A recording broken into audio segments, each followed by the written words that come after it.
The fundamental dynamic of power generation and distribution in South Africa has permanently shifted.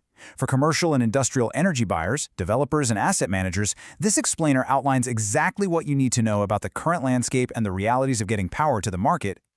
The reality we face right now is that generation capacity is no longer the scarce resource. Grid access is the true bottleneck. Securing that access is no longer just a straightforward approval process. That access now comes with highly specific operational terms attached, and navigating these terms has become a primary operational requirement for anyone moving projects forward. The central term attached to this grid access is congestion curtailment. To put it simply, when the network is congested, a generator is instructed to hold back its output and is then compensated for the energy it was prevented from producing. The regulator formally approved this mechanism as an ancillary service on the 29th of April 2025. That approval runs straight through to the 31st of March 2028.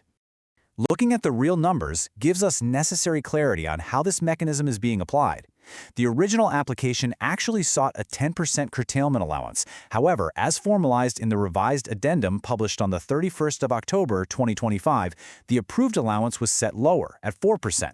While that is lower than the 10% initially sought, it successfully established an immediate, functioning route to market.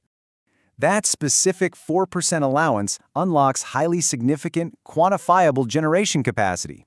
It specifically unlocks about 1,100 megawatts of additional hosting capacity in the Western Cape. Moving along the coast, it adds a further 400 megawatts in the Eastern Cape. This takes the combined total capacity across those two provinces to a substantial 7,205 megawatts by 2028.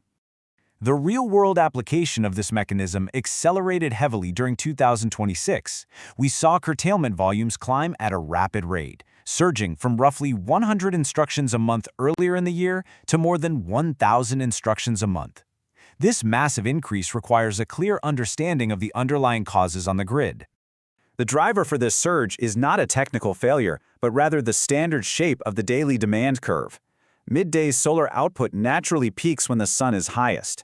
At exactly the same time, coal-fired units must maintain continuous operation to ensure sufficient capacity is available for the upcoming morning and evening peaks. After other flexible generation sources are adjusted to accommodate this, curtailing renewable plants becomes the final practical balancing tool available to the system operator. This sheer volume of curtailment provides a direct, measurable cash flow lesson for the sector. The resulting friction in the compensation machinery created a severe backlog of claims. By mid-June, the overall value of these delayed claims reached a critical point, standing at about 2 billion rand. That level of delayed compensation creates real pressure on project models. That administrative backlog did begin to recede, coming down to 1.5 billion rand by late July. A firm target was then set to clear the remaining assessments by the end of August 2026. However, as a direct consequence of these delays, independent producers reported carrying revenue shortfalls of roughly 9%. This clearly illustrates the financial impact of compensation friction on operational projects. To resolve this friction, a new provisional payment process was implemented. Now, the required operational data is drawn straight from the system operator, and the full estimated value of a claim is paid upfront based on that specific data. The technical verification then follows this initial payment. This sequential approach significantly reduces the ongoing cash flow burden placed on power producers. For a commercial buyer or project sponsor, there are 3 practical lessons to take from this structural shift. First, ask exactly what curtailment exposure sits inside a grid allocation and determine clearly who carries it. Second, treat curtailment strictly as a modeling input, ensuring the energy at risk and the compensation lag are modeled separately. Third, treat the compensation lag entirely as a working capital question. Navigating these operational terms requires highly structured expertise across the entire project lifecycle. Enerthia Energy operates across 4 defined areas to properly manage these market complexities.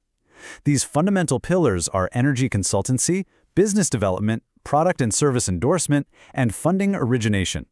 Enerthia Energy, energy consultancy, business development, product and service endorsement, and funding origination. Built to last.